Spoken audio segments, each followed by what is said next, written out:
Welcome to this week's Techniques in 2 Minutes video on image, one of the most fundamentally significant and central concepts in creative writing. And so that answers the question of why image, why this is one of the first videos you're watching. That's because image really, in a lot of ways, is at the heart of all creative writing.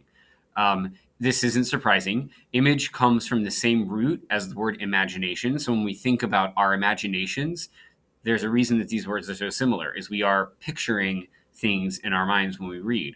And really, one thing you might think about, one of the ways that we think about writing and our goals in writing, is that our goal is to transmit what we see as the writers into the minds of our audience, which is, of course, our readers. And image is really created through the use of what I like to call concrete, significant details. So if you can keep any one phrase in your mind, no matter what thing it is that you're writing, this will get you really far. They're concrete because they are things that we can experience through the senses. They can be seen, they can be heard, smelled, tasted, or touched. They're details because they are focused and specific. That word is going to come up a couple times here. And they are significant because they suggest something important. They evoke and offer precision and preciseness to something that is more abstract, general, or judgmental, to things that are ideas. So they are significant because they provide us with an important thing about something more general.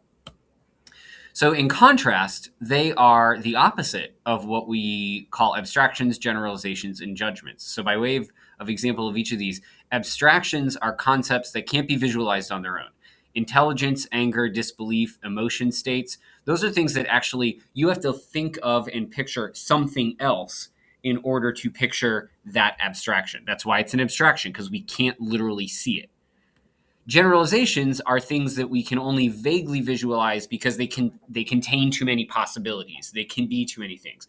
So the word something, if I say visualize something, or if I say visualize creatures, visualize toiletries, the things that you take on a trip with you, there are too many possibilities for what you're seeing there. That's what makes them a generalization rather than something specific. And a judgment is the kind of thing that tells us what to think about something instead of showing it. So something being beautiful, someone acting suspiciously, the concept of cowardice. These are all things that they tell us what to believe rather than giving us something to see. So if I said she was beautiful, every person hearing that sentence is going to see something different. But if I describe the physical characteristics of someone, give those concrete, significant details, we're all going to be more likely to see something very particular.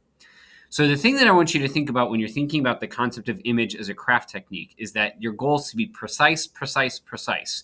When you're thinking about how you focus imagery, think in terms of these concrete, significant details over those generalizations, abstractions, and judgments as often as you can.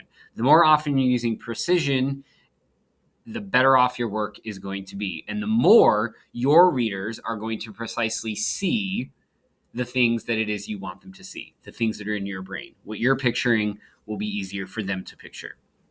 And that's the very quick couple minutes